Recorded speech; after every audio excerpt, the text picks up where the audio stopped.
Let's get started. Welcome everyone and good morning. I'm going to show the agenda. You can see that.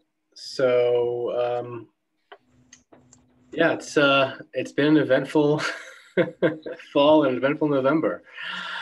We have a lot to talk about. Let's dive in with the Treasurer's Report to start. Naheem or Doug, which one of you wants to take it away? I'll jump in it. All right, so this report is for October. As per the normal, there's not too many moving parts because it's the beginning of the year. There have been no projection updates. So I'm going to jump into just some little points as I look through my notes.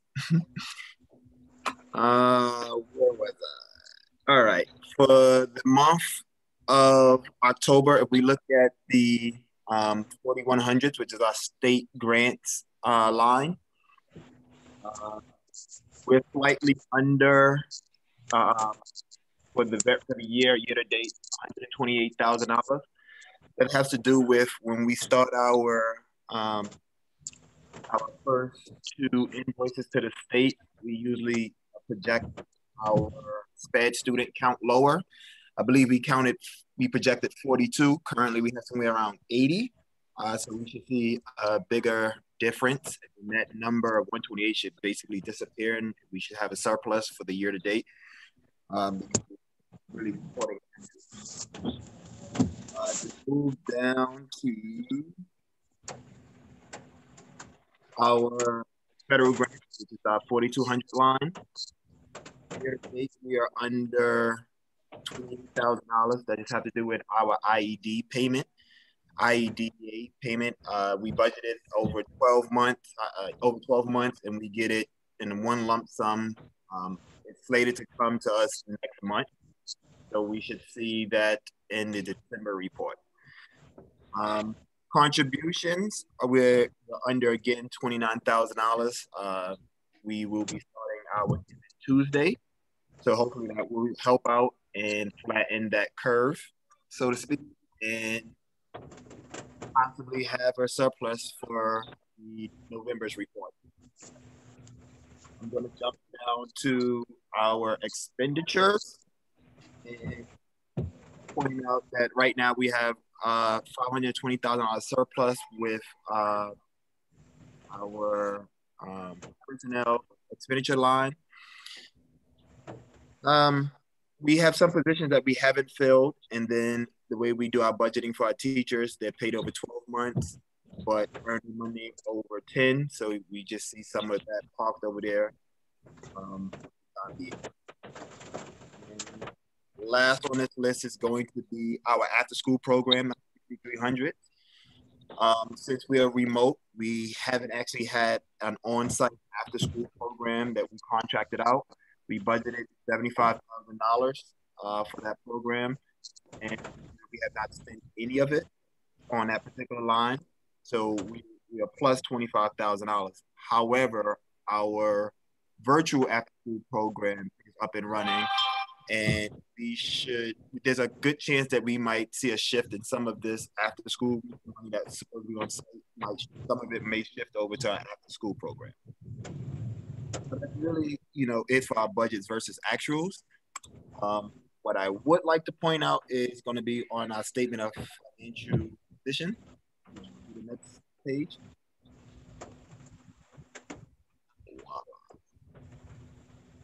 So I just want to say cash on hand for October, we have $5.1 million, so that's pretty good. Some of about $255,000 of that is in a CD. Most of it is in a checking account. We're still actively looking to park some of that money and to get some to it. We're working with our board member, John Barrett, about the option. So in the coming weeks, I may be reporting to that. We're also working with our auditors to start the loan forgiveness for our PPP loan. So if we look at our total current liabilities with 2.5. Right now, that's where we parked our PPP money. We are not recognizing that money. We are looking at it as a liability until we have it totally forgiven. And it is also attached to our bank account. So that's the treasury report for October. Any questions? Any comments? Thank you, Doug. Thank you. Maybe just a word about the big picture of financial standing. We have heard nothing from the state about budget cuts in the last, I don't know, period of time.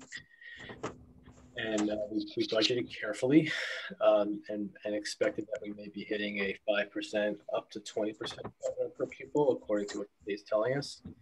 But no news has been good news, and we haven't heard anything. So we're hopeful that we'll be able to put all that PPP money or the amount of it that's appropriate towards on-campus reopening and special expenses associated with the pandemic, rather than having to plug budget, which we fear we have to do. So we avoided the worst case scenario with PPP loan, and we may be avoiding even the next worst scenario if we don't get these cuts coming up the pike. So it's as good as it possibly could have been, which isn't great, but it's there's uncertainty coming, but we're okay. Okay, anybody else want to add anything? Okay, so down to enrollment and attendance. I'll share it again so you can see that. Enrollment is basically where it has been. We have 459 students. The kindergarten and pre-K vacancies have shrunk over time since the beginning of the year. And that's our feeder. Second and third grade, we have more open seats, and we will likely not be filling those as the year goes on. Maybe one or two for siblings, things like that. In terms of revenue, we have plenty of revenue to cover the costs of what's in our budget because of our special education mix, which is a lot higher than we budgeted, as it has been for the last few years. We've been very conservative and careful about it. I'm concerned about having this number of holes in the enrollment in these grades, so I would like to avoid this situation in the future, and we're planning accordingly for the coming school year. We have seen a lot less movement of students in and out than we usually do in the fall, probably because of the pandemic. There was a lot of shuffling over the summer, people moving out of state and so on. But since September hit, usually we see a huge uptick in kids moving in and moving out. We haven't seen that at all this year. Steve, would you attribute the shortfall at the first, second, and third grades to people moving away? No, maybe there's a little bit of that, but primarily I think it's because of shortfalls that we already had that we have not been able to close.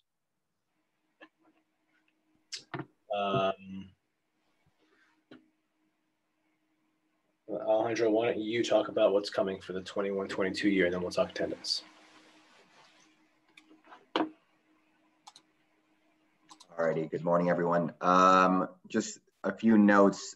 We've opened up, as of I think 2 or 3 weeks ago, opened up the application for next year's enrollment, which is earlier than we typically do it, and have already started soliciting families that perhaps left, that didn't sort of go through the process with us for the 2021 school year for whatever reason. We've already started hitting on them, and some families have already started to apply.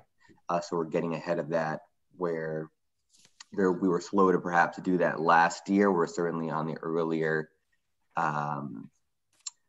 side this time around, as well as the Common App opening up across the charter networks, or across the charter sector in the upcoming days as well.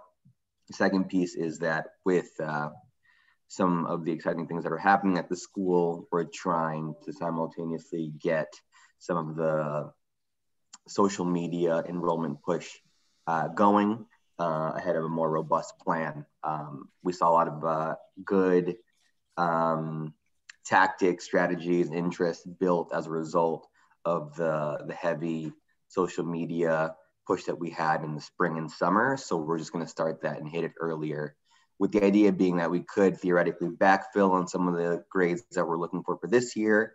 That would be amazing. But at the very least, we're looking at hopefully a much stronger online presence and a greater reach at an earlier point in the school year, where sort of striking while the iron's hot.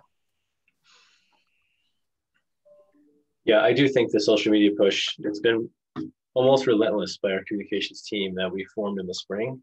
Will help a lot with getting the numbers up for next year. So to be continued. We'll share more as we get more data in and have more information. So moving to attendance. Let's stay on that vigorously. I think that's doing this early attendance is an incredibly important function for us, and I think the earlier we get started and the more thorough we are, the better off we're going to be. Let's make sure that word vigorously appears in the minutes. A good one. There was a board meeting we had with SUNY around 2009 where they came and they talked about rigor over and over again. And when they left, one of our trustees said, did they say rigor or vigor? And it was actually both. It was rigor and vigor. So we definitely need vigor. We have rigor. Let's talk attendance. So we are worried about two things. One is average daily attendance, and the other is chronic absenteeism.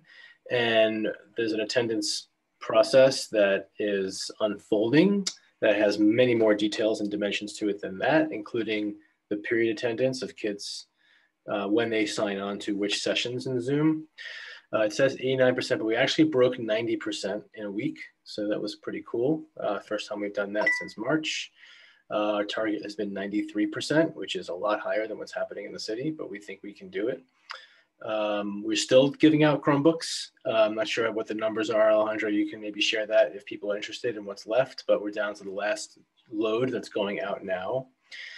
And as I mentioned, we're stepping up data analysis. And so to talk about chronic absenteeism, the percentage of kids who are in the category of severely at risk attendance-wise is pretty similar to what it is normally, although attendance is lower in general. We have extended our team to include a lot more people than we had in the past working on attendance, including every student getting a mentor, which I mentioned in a previous board meeting, and also a case management team. Margaret, I don't know if you want to add anything about attendance, but I just wanted to share the basic data and approach. No, I think, we're trying to figure out how we can get as granular as possible with kids engaging with the remote. So we're steadily working on that and working on forming a team that's actually looking at this daily so that we can really just continue to up the ante wherever we can to support our kids around the attendance. Alejandro, give us the last notes about technology for kids. Yeah, I think we're somewhere, I don't have the final numbers, but we're over 325 Chromebooks and counting. We're in a place where we have a decent inventory, so we're no longer needing to wait if there's a family with any immediate needs. And right now it's typically in the camp of their own personal technology failing on them, or their school technology perhaps not having some sort of issue.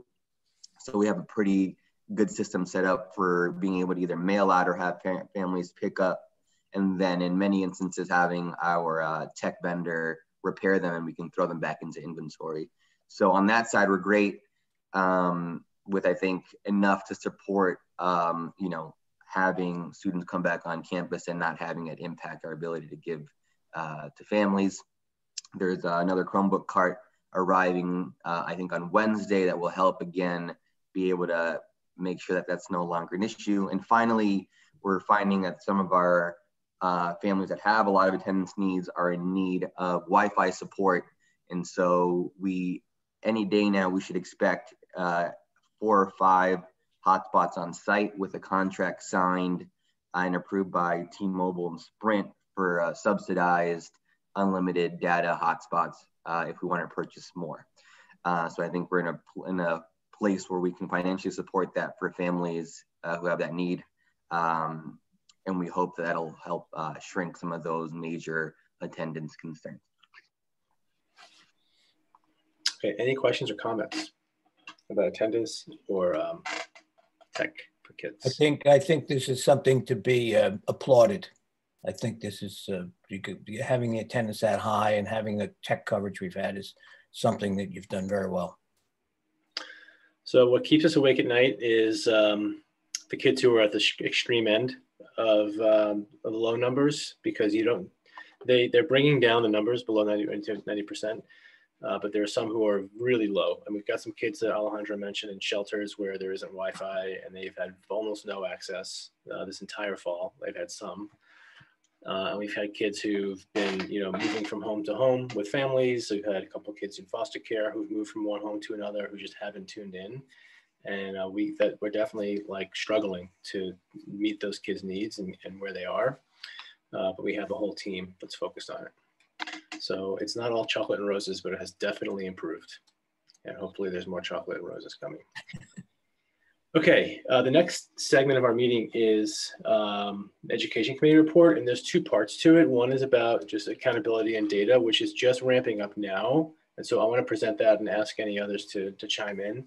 And then the second part is about the reopening plan, which is the next part of our meeting. So let's just talk about the accountability status and where we stand. I don't have any data yet to share. We are presenting data to the full staff tomorrow for our first F&P benchmark. It's being crunched right now by the little data elves. And I can give you preliminary insight. It's not a surprise. If we adjust our expectations for the pandemic, we're in a similar place to where we were a year ago. So that's sort of what we expected to see. We'll share that and just break that down in enormous detail with the Ed Committee later on this month or in December, and share it with the full board at the end of the month. Accountability definitely looks different. So we have not engaged SUNY on this question yet, but how will this accountability plan shift if we assume there'll be no more state tests again this year? They may happen, and we're planning it, but we're assuming that that's probably not going to happen. We're ready for test prep, but we're not starting it whole hog right now. It's physically impossible to do state tests when everybody's remote. Like, they can't guarantee the security of the tests. And we've given, as the DOE has, the option of people to be remote all year. So you do the math. How can you run a state test? Can I just jump in for a second? Sure. There's a couple of things. We did get some kind of email from the state, probably within the last 6 weeks, just saying that they know as much as any of us do about if the state tests would happen. A couple of things that they did say, they just reminded us as school leaders that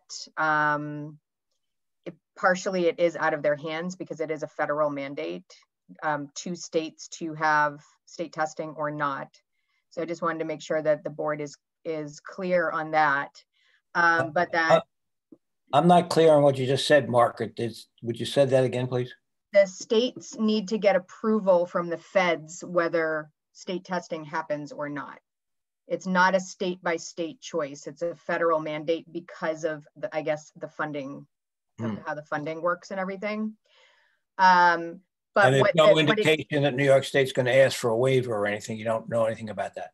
They said that the email said that the only way that they would see it equitable to have state tests is if 100% of the kids take it in person. They will not support remote state testing. So we can assume, especially since de Blasio, he's changed his mind like 500 times, and he could all of a sudden open up the enrollment again for in person. But he did say last month when parents had to take the survey that they're locked in now for the rest of the year. Which is why he could have that bravado that he did yesterday with his press conference about all the kids going back to school, and when he only has 30% that actually said that they wanted to go back in person.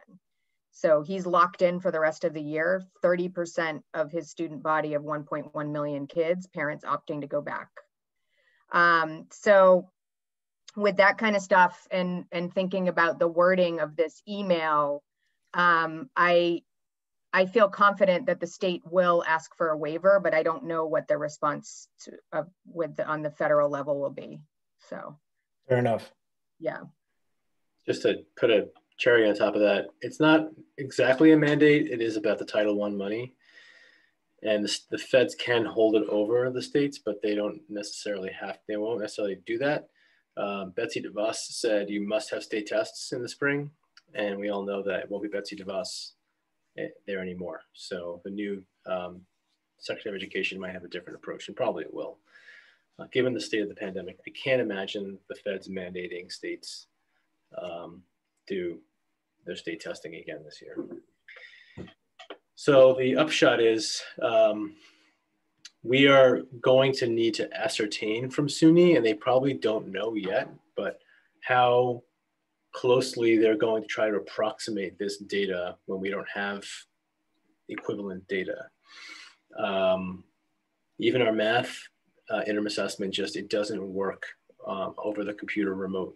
Can't gauge how a kid's doing unless you do a one-on-one assessment, really, because you don't know what help they get and so on. With F&P, we can do that. So we have that data. It's very clear. That's the only thing we have, though, out of all of these things. So we know SUNY's told us the other stuff you do is part of your accountability now, and we'll want to know about that. So we're documenting, storytelling, getting ready, all the information about the stuff we're doing as a community. But we don't know what that mix is compared to the rest of the accountability plan. So the F&P was something that we're going to be focusing on a lot at the Ed Committee. Beyond that, we'll keep you posted. Before we get into the actual remote learning plan and on-campus reopening, anybody from the Ed Committee want to share any additional comments from our last meeting?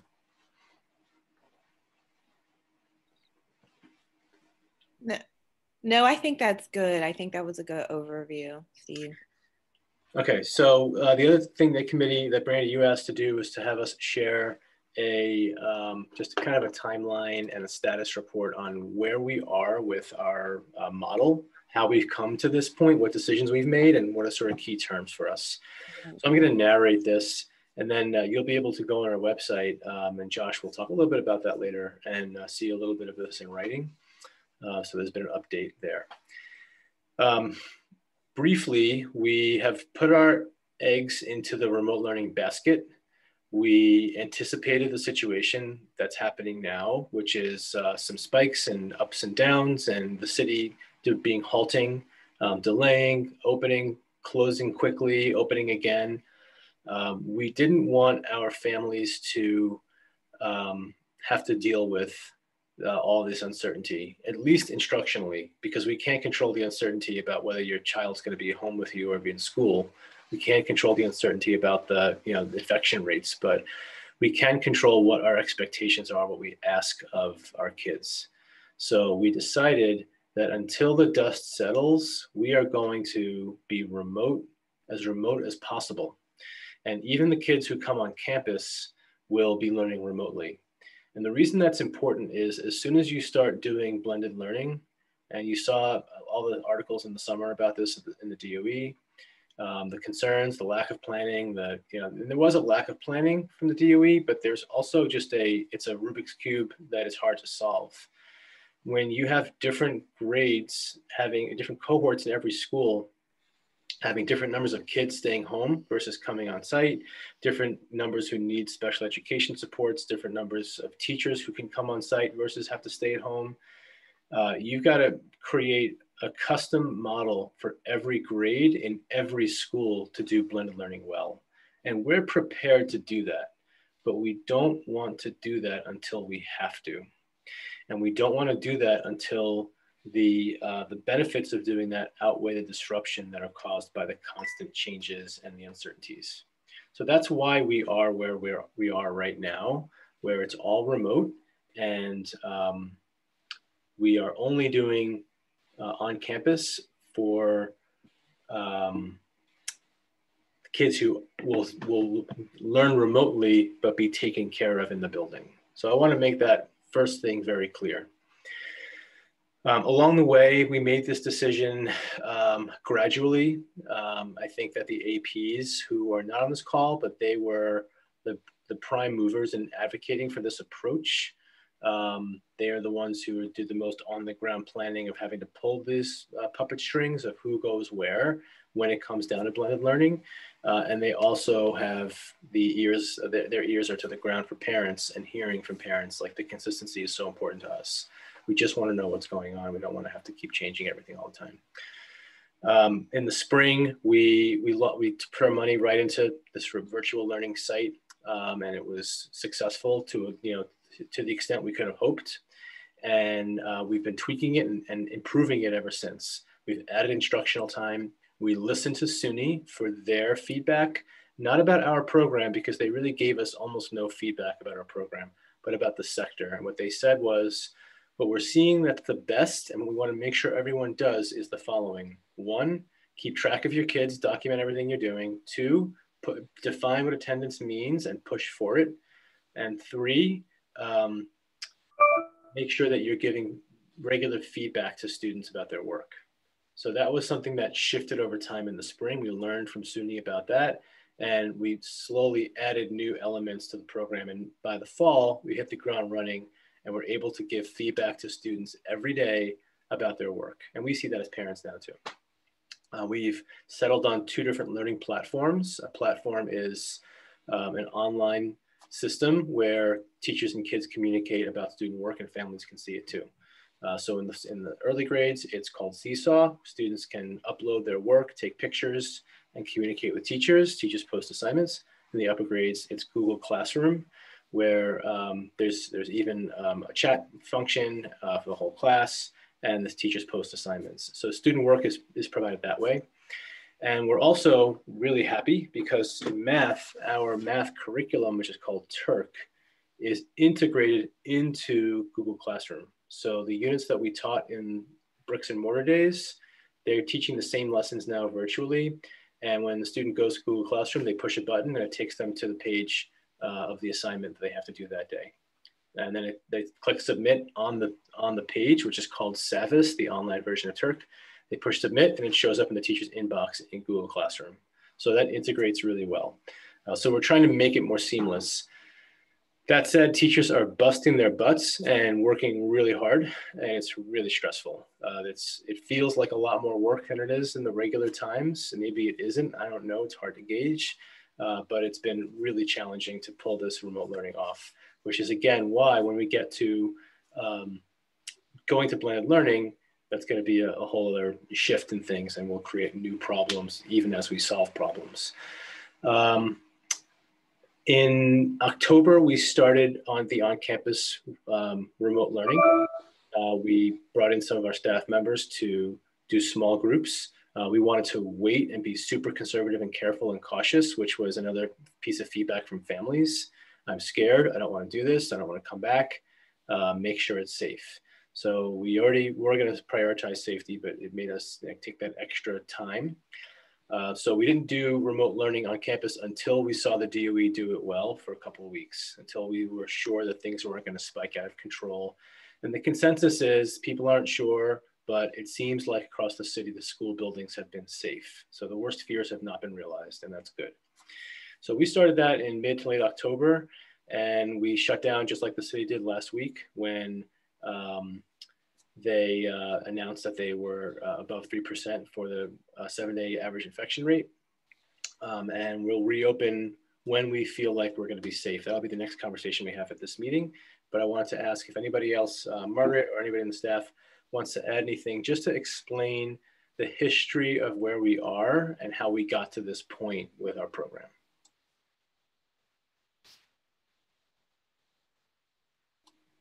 And Brandy, if there's a specific question that I haven't answered yet about how we got to this point and what we're doing, let me know and I can clarify before we move on. You mean, when you say that, Steve, you mean why we're still doing remote as we're bringing kids on campus? Well, the broad question of like, what decisions have we made and why are we doing what we're doing? I think the biggest thing that's driving our thought process as we're working through this, and we do have weekly strategic meetings just dedicated. We have other times that we meet as an SMT, but we have reopening as a dedicated meeting every week. And I think that what drives us is watching the data carefully with the COVID numbers and what's going on, in conjunction with thinking about the supports. What are the most maximum supports that we can provide for our students? And what are the implications if we shift any of those things? So because the remote planning has been so heavy, the supports, while teachers are working so hard, there are supports there with 3 adults in the Zoom rooms every day being able to provide instruction. And once we start pulling those supports out, where we've come to a crossroads where we break up ICT classrooms and kids don't actually get their special ed services, or we're in a position where we have to scramble and do a hiring frenzy to think about maintaining what we're able to in remote, where the majority of our students are preferring to be, their families want them to be, and then bringing on another team or integrating another team sequence to be able to support that. That would take a lot of energy away from other things that we're trying to make sure that are of high quality if we're doing a hiring frenzy of sorts. But it's mid-year hires as well, which also, what kind of teachers are we going to find mid-year to join our team and maintain the strong culture that we have and what we're trying to do. So we're grappling with all of that. And the decision that we have right now, because the COVID numbers are still volatile across the nation and the holidays are hitting, is let's stay the course. Let's give families the option of coming on campus. And we have great support on campus with our dedicated staff on campus.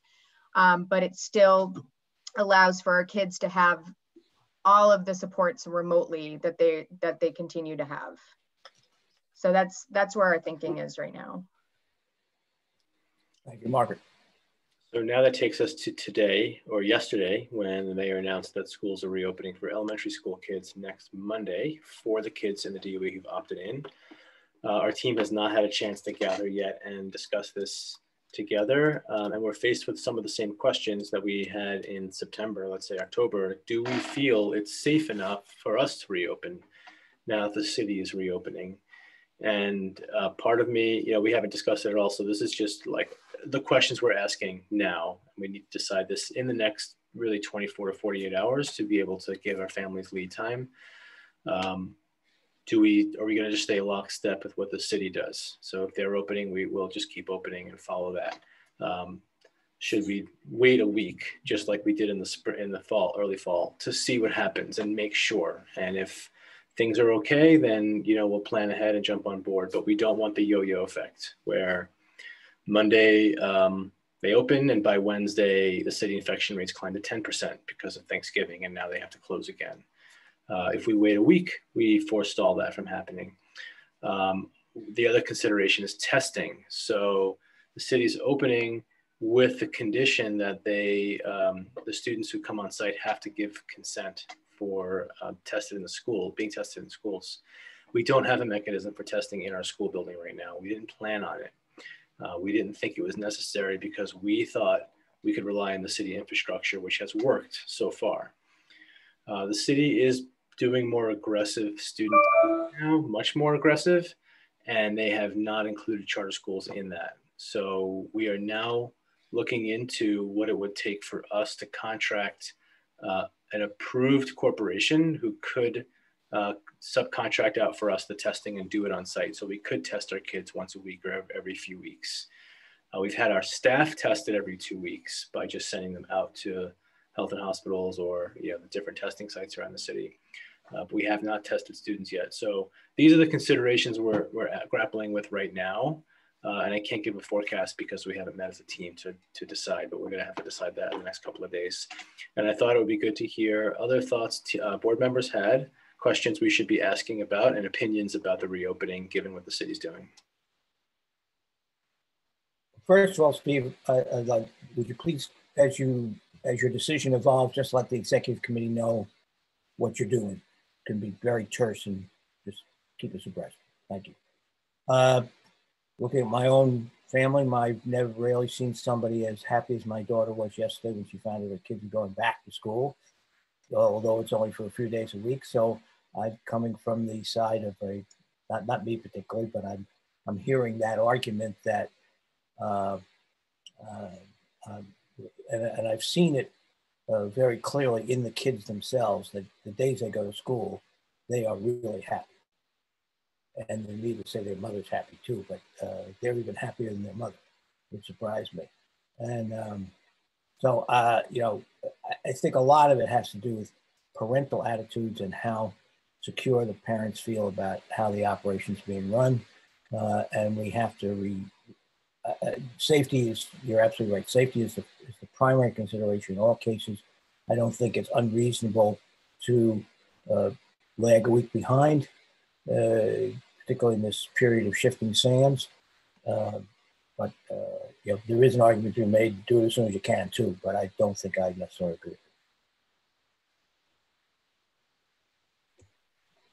I would just add, I think just in conversations that I have with families throughout the DOE, I think the general consensus is just this whiplash is really, really difficult, right? Like you make a plan for childcare and then suddenly now everything's remote. And so I think just the switching of plans has been really difficult on families. So I appreciate, you know, the sort of like, we're going to stay the course as long as we can, because I think that's I don't think any situation is ideal. I think families are just getting frustrated with things changing every day. You know, I didn't know anything was going to happen until I also got a news update yesterday. So even as someone who works in public relations at the DOE, decisions are being made so quickly that I don't even know about them. Yeah, I'm not sure the guy that made the decision knew about the decision. True. Steve, do we have any idea, those families that have done, you know, hybrid, how important having a presence at the school is to those families, and how it could impact them one way or the other? Because if you're doing remote, if you've opted to be remote the entire time, this has less impact on you than families that, for whatever the reason, have decided that they want to have their children at the school. You know, I thought about building into the decision-making this week a round of calls or a quick survey to those families to see where they stand, because their attitude may have shifted again as, you know, the holidays have come and the fear has increased. I have to say that my sense in interacting with families is that there's just a sense of appreciation, and there isn't like a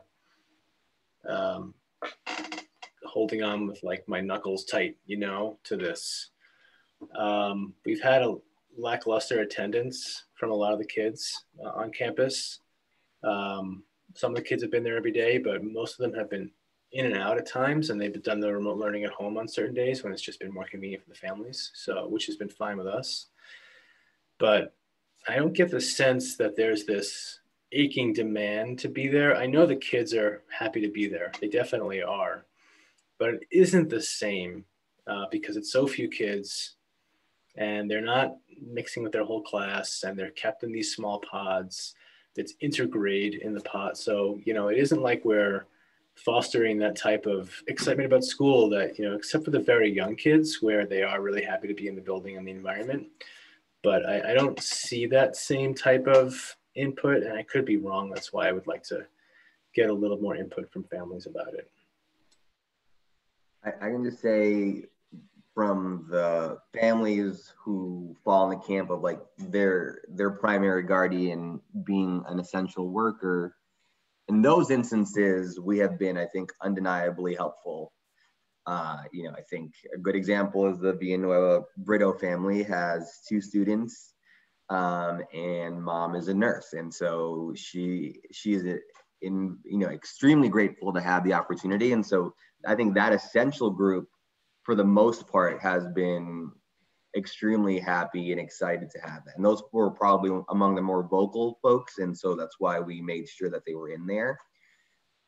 Truthfully, and I think that this is to what Steve is saying, the folks in the alternating week group and sort of piloting that piece, that has proven to be sort of I think it's been a helpful addition. But like Steve is saying, I don't know that families are, it's an absolute need. It certainly would be their preference if it's a possibility, but I don't think it has that same level of weight as it does for the essential families that sort of depend on this to be able to make anything work. And so those families I think are relying on us, but that's a smaller group, that's just under 20 kids. Okay, that was my next question. How many kids would be impacted? Okay. And we did have a survey that we just finished separately from right before Thanksgiving. We completed our third survey. We had about 70% of our families respond. And there were about a total of 110 families that requested some blended learning, including the 30 of the 36 who are on campus now. 4 said they would be fine remote and 2 didn't respond, or it's vice versa. So 80 new families have expressed interest in blended. This all happened before the city closed down the schools, so that may change again. And 1/3 of people who expressed interest didn't take the seat. Even some of the essential workers didn't take the seat. They made other arrangements. So I would say that out of our 450 kids, to have approximately 50 express more interest is not like beating down the doors. But if we could do it and be safe about it, I think it's worth doing, is my sense.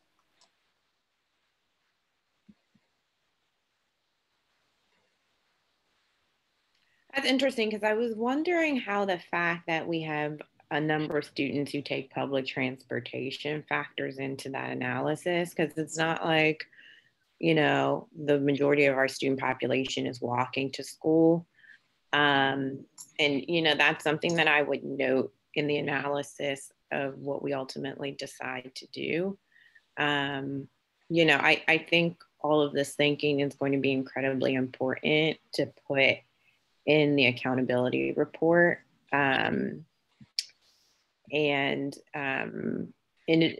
To circle back to an education element very quickly, I think it's also going to be very important to specify on a granular level the supports that we've added in, to the extent we're doing all remote or blended, particularly around, as I always say, socio-emotional learning, because we're in elementary school, and now we're in, the environment of, potentially, for who knows for how long, elementary schoolers in New York going back to in-person learning.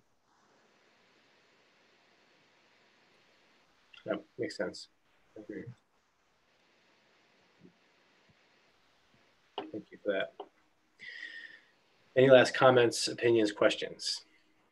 You figure you'll have a decision within 48 hours, something like that? I think we need to. Yeah, I mean, we can't leave our families on edge.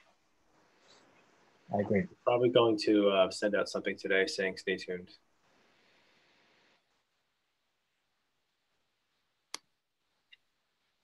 Okay, let's go on. It's time for the Josh Breitbart show to take over.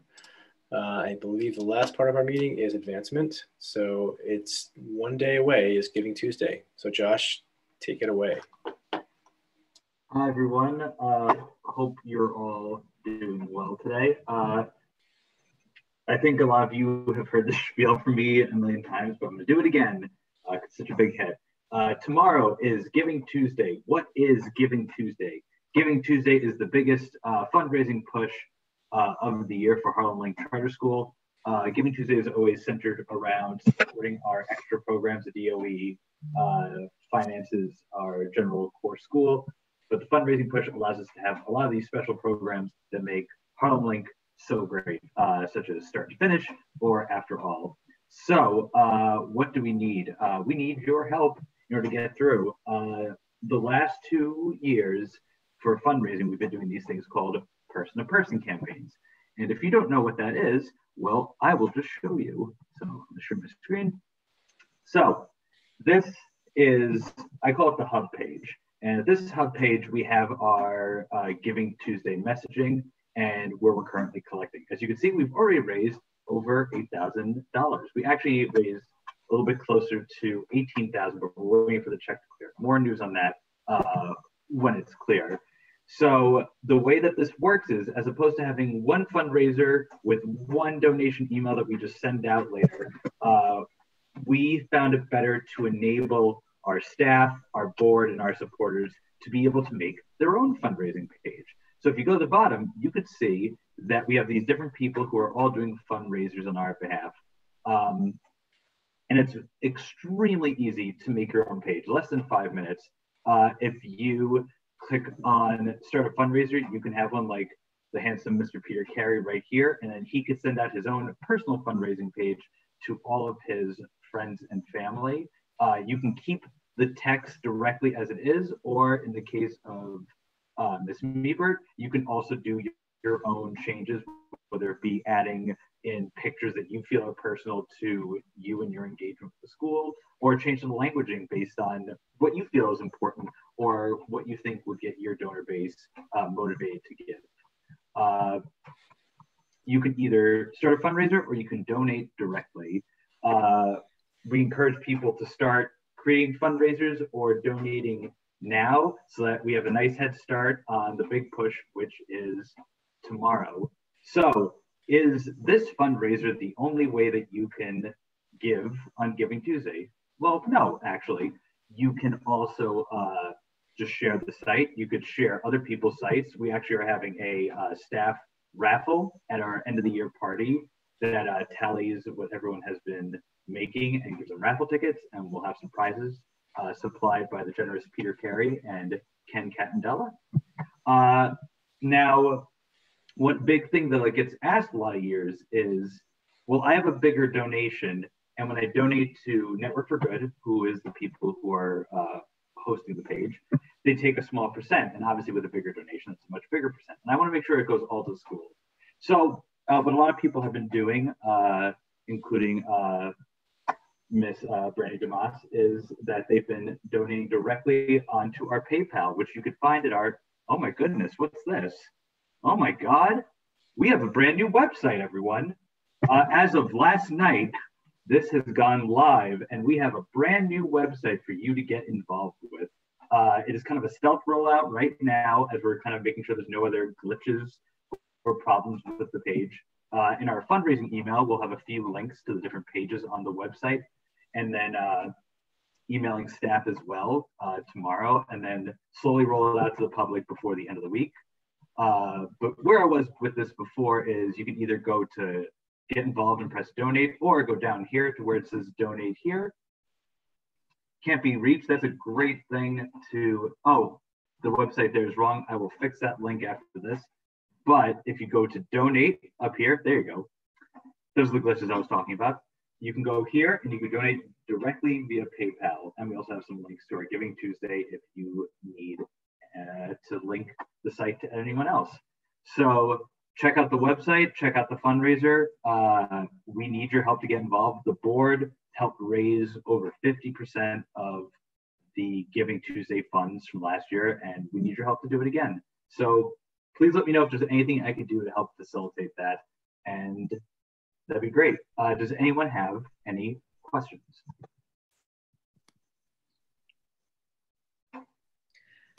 I have a question. Do you think there's any, the pros and cons with respect to having your own page rather than collaborating on another person's page or the school's page? It depends on who you're reaching out to, I suppose. It's a great question. We would often, like, as a good example of good collaboration is our first grade team every single year is probably the one that raises the most money for the school.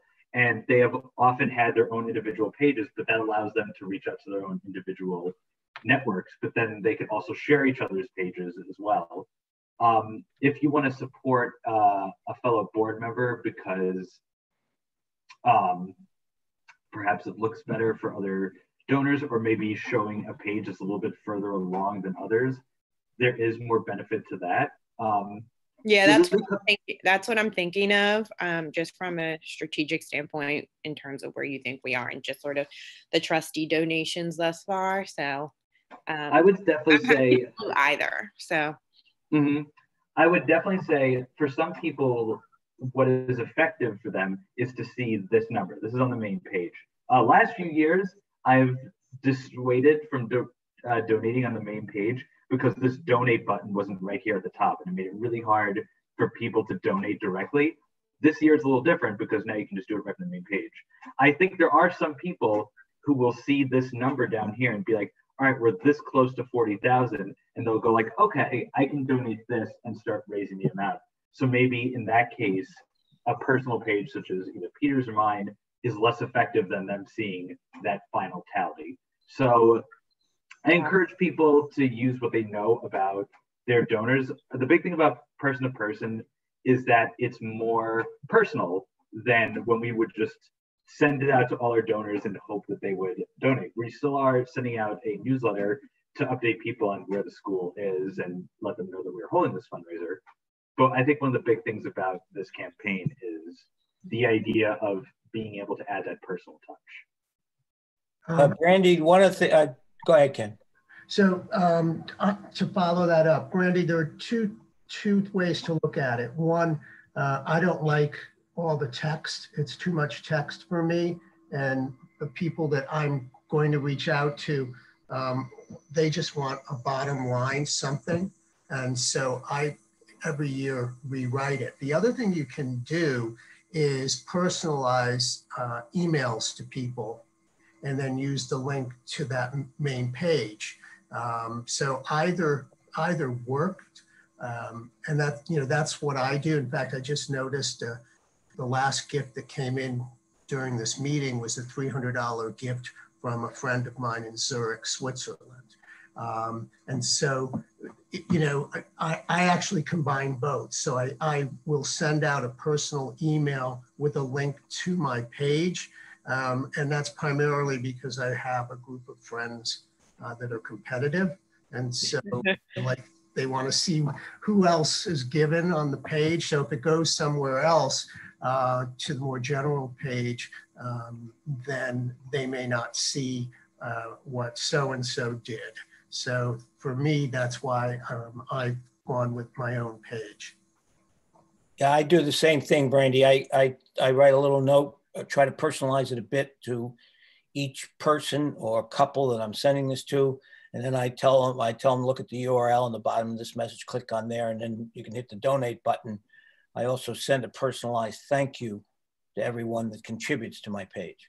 Again, yeah. It's brief, but I think it's fairly effective.